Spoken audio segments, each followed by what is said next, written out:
Assalamualaikum warahmatullahi wabarakatuh. Halo, perkenalkan nama saya Miftahul Jannah.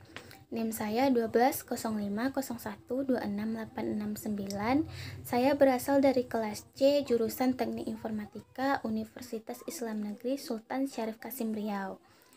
Di sini saya akan menjelaskan bagaimana cara menyelesaikan teknik persamaan logika dengan menggunakan metode Boolean. Sebelum kita membahas tentang bagaimana cara menyelesaikan persamaan logika dengan menggunakan metode Boolean ini, alangkah lebih baiknya kita memahami dulu apa itu Boolean. Nah, jadi Boolean itu adalah suatu metode atau suatu teknik yang dilakukan untuk menganalisis dan menyederhanakan persamaan logika pada gerbang-gerbang digital elektronika. Pada dasarnya, Boolean ini mempunyai dua tipe data. Yang pertama tipe data true dan yang kedua tipe data false. Di mana tipe data true ini biasanya disebut juga dengan tipe data tinggi atau dilambangkan dengan angka 1. Sedangkan tipe data false ini biasanya disebut juga dengan tipe data rendah dan dilambangkan dengan angka 0. Aljabar Boolean ini mempunyai dua operator biner yang ditandai dengan tanda plus dan tanda dot. Tidak hanya operator biner, dia juga mempunyai satu buah operator uner yang ditandai dengan tanda petik 1 atau biasanya disebut juga dengan komplement. Untuk operator biner plus dan dot ini dalam gerbang logika biasanya dinamakan dengan AND dan OR, di mana untuk tanda plus dilambangkan dengan gerbang OR, sedangkan untuk tanda dot dilambangkan dengan gerbang AND. Sekarang saya akan menjelaskan dulu apa itu gerbang OR dan gerbang AND dan bagaimana cara mengisi tabel kebenaran dari gerbang OR dan gerbang AND ini. Yang pertama kita akan membahas dulu apa itu gerbang OR. Jadi, gerbang OR itu merupakan suatu gerbang logika di mana hasil outputnya akan menghasilkan nilai 1 jika nilai input atau salah satu dari nilai inputnya itu ada nilai 1 juga. Aljabar Boolean yang terdapat dalam gerbang OR ini yaitu Y sama dengan A OR B, atau jika kita tulis akan menjadi Y sama dengan A plus B.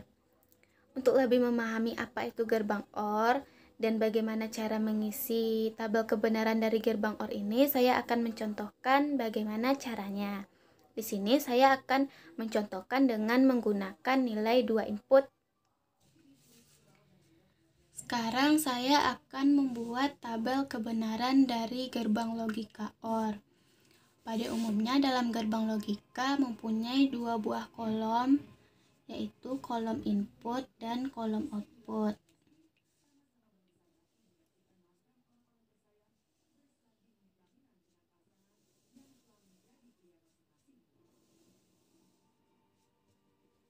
Ini input dan ini output. Nah, karena tadi kita menggunakan sistem 2 input, maka di dalam kolom input ini kita bagi lagi menjadi dua buah kolom, yaitu kolom A dan kolom B. Dan di output ini kita tulis dengan Y. Untuk menentukan berapa baris yang akan kita gunakan dalam tabel ini, kita menggunakan rumus 2 pangkat N. Karena kita menggunakan sistem 2 input, maka rumusnya yaitu 2 pangkat N. Jadi 2 pangkat N sama dengan 2 pangkat 2 sama dengan 4. Jadi baris yang akan kita gunakan dalam tabel kebenaran ini ada 4 buah baris.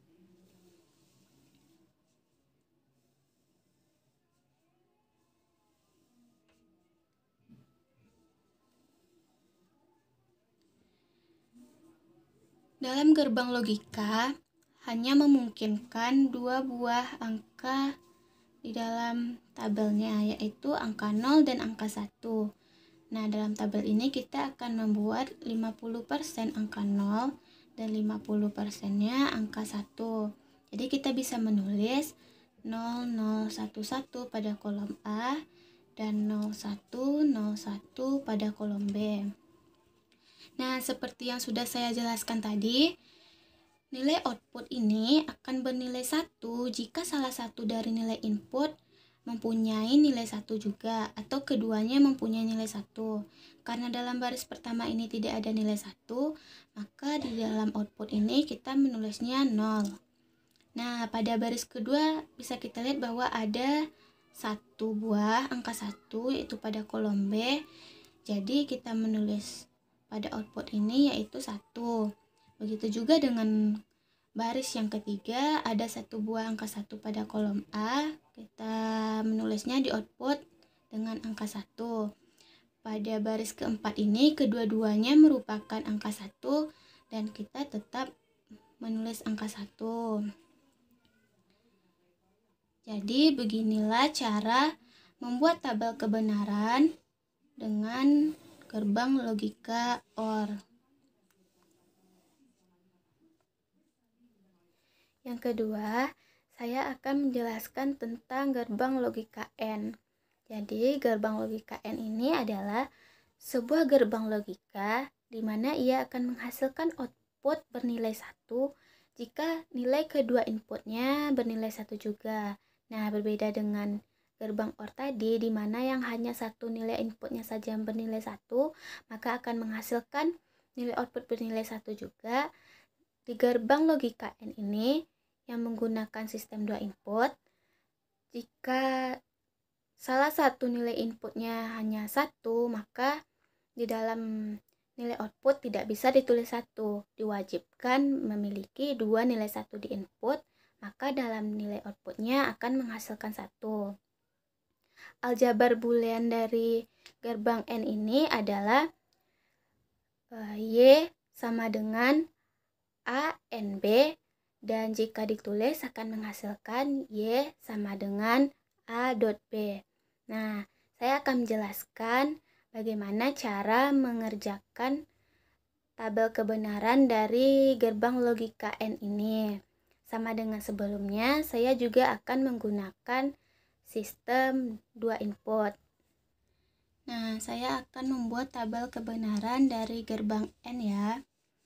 Pertama-tama kita buat tabelnya dulu sama dengan kayak cara di gerbang OR tadi, yang mempunyai 2 buah kolom, yaitu kolom input dan kolom output. Di sini input dan di sini output. Dan kita juga menggunakan sistem 2 input, maka ini juga kita bagi 2. Ini A, ini B, dan di output kita buat Y. Juga sama dengan cara yang sebelumnya, karena menggunakan sistem 2 input, maka rumusnya 2 pangkat N sama dengan 2 pangkat 2 sama dengan 4. Maka barisnya juga kita buat 4 baris.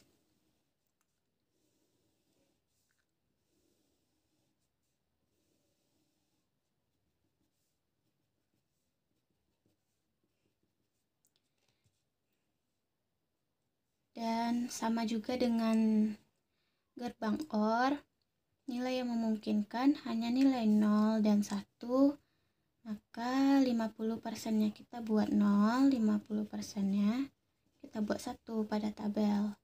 Jadi kita buat 0, 0, 1, 1 pada tabel A dan 0, 1, 0, 1 pada tabel B. Nah, sebelumnya sudah saya katakan bahwa perbedaan OR dan N itu terletak pada penggunaan nilai output yang terdapat pada nilai input. Pada N ini, jika keduanya nilai inputnya itu 1, maka di dalam output bisa ditulis 1.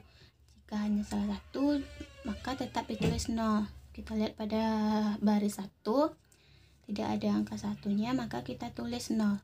Pada baris kedua hanya ada satu angka satunya, sedangkan diwajibkan untuk 2 buah angka 1, maka di sini kita tetap menulisnya 0. Begitu juga dengan di baris yang ketiga, hanya ada satu buah angka satunya.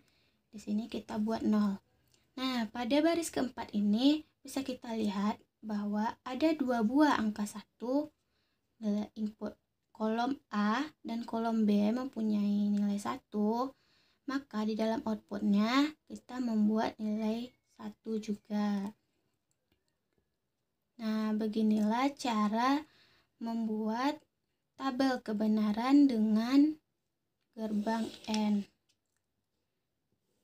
Dan bisa kita lihat juga perbedaannya dengan gerbang OR terletak pada penulisan nilai output yang dihasilkan dari nilai input, di mana jika satu kedua-duanya baru bisa ditulis 1, jika hanya salah satu maka tetap kita tulis 0. Setelah kita membahas tentang gerbang OR dan gerbang AND, sekarang kita akan membahas apa saja hukum-hukum yang berlaku dalam aljabar boolean ini. Ada 11 hukum yang berlaku dan bisa digunakan dalam aljabar boolean ini. Hukum yang pertama disebut dengan hukum identitas. Nilainya yaitu A plus 0 sama dengan A dan A.1 sama dengan A. Yang kedua, ada hukum idempoten. Nilainya yaitu A plus A sama dengan A dan A.A sama dengan A. Yang ketiga, ada hukum komplement. Nilainya yaitu A plus A komplement sama dengan 1 dan A kali A komplement sama dengan 0. Yang keempat namanya hukum dominasi. Nilainya yaitu A.0 sama dengan 0 dan A plus 1 sama dengan 1. Yang kelima ada hukum involusi. Nilainya yaitu A komplement dikali komplement sama dengan A. Jadi di sini komplementnya ada 2. Jika kita sederhanakan maka komplementnya itu bisa sama-sama dicoret, makanya hasilnya menjadi A. Yang keenam disebut dengan hukum penyerapan. Nilainya yaitu A plus A kali B sama dengan A dan A dikali A plus B sama dengan A. Hukum yang ketujuh disebut dengan hukum komutatif. Nilainya yaitu A plus B sama dengan B plus A dan A kali B sama dengan B kali A. Yang kedelapan disebut dengan hukum asosiatif. Nilainya yaitu A plus dalam kurung B plus C sama dengan A plus B plus C. Nilai yang keduanya yaitu A dikali dalam kurung B kali C sama dengan A kali B kali C. Hukum yang kesembilan disebut dengan hukum distributif. Nilainya yaitu A plus B kali C sama dengan A plus B dikali A plus C. Nilai yang keduanya yaitu A dikali B plus C sama dengan A dikali B plus A dikali C. Hukum yang ke-10 disebut dengan hukum De Morgan. Nilainya yaitu A plus B pangkat komplement sama dengan A komplement kali B komplement. Nilai yang keduanya yaitu A dikali B komplement sama dengan A komplement plus B komplement. Hukum yang ke-11 dan ini hukum yang terakhir disebut dengan hukum 0 atau 1, di mana nilainya yaitu 0 komplement sama dengan 1 dan 1 komplement sama dengan 0. Setelah kita membahas hukum-hukum yang terdapat pada aljabar boolean ini, saya akan memberikan satu contoh soal dan pembahasannya bagaimana cara menyelesaikan persamaan logika menggunakan teknik boolean ini. Di dalam contoh tersebut saya menggunakan hukum komplement. Baiklah, saya akan menyelesaikan satu buah contoh soal tentang teknik penyederhanaan logika menggunakan metode boolean ini. Di sini saya sudah membuat soalnya, yaitu Y sama dengan A, B, C, D aksen ditambah A aksen B C aksen D ditambah A B C aksen D aksen ditambah A B C D ditambah A aksen B C D ditambah A aksen B C aksen D aksen. Hukum yang kita gunakan untuk menyelesaikan soal ini adalah hukum komplement, di mana berlaku A ditambah A komplement sama dengan 1. Berarti untuk B, C, dan D juga berlaku hukum yang sama, yaitu B ditambah B komplement sama dengan 1, C ditambah C komplement sama dengan 1, dan D ditambah D komplement sama dengan 1. Untuk soal ini kita akan menyelesaikannya dengan A, B, C, D aksen ini dengan A, B, C, D, A aksen B, C aksen D dengan A aksen B, C, D, A, B, C aksen D aksen. Kita selesaikan dengan A aksen B, C aksen D aksen. Maka hasilnya akan menjadi Y sama dengan A, B, C dikali D aksen ditambah D ditambah A aksen BD dikali C aksen ditambah C ditambah B C aksen D aksen dikali A ditambah A aksen. Maka hasilnya yaitu ABC dikali 1, karena tadi rumusnya seperti ini, ditambah A aksen BD dikali 1 ditambah BC komplement D komplement dikali 1 sama dengan ABC ditambah A komplement BD ditambah BC komplement D komplement. Karena hasil ini sudah tidak bisa disederhanakan lagi, maka hasil akhirnya adalah ini. Dan itulah contoh soal dan pembahasan yang bisa digunakan dalam teknik penyederhanaan logika menggunakan metode Boolean ini. Baiklah, hanya itu yang bisa saya jelaskan dan saya sampaikan tentang teknik penyederhanaan persamaan logika menggunakan metode Boolean ini. Semoga teman-teman semua mengerti dan paham dengan apa yang saya jelaskan. Assalamualaikum warahmatullahi wabarakatuh.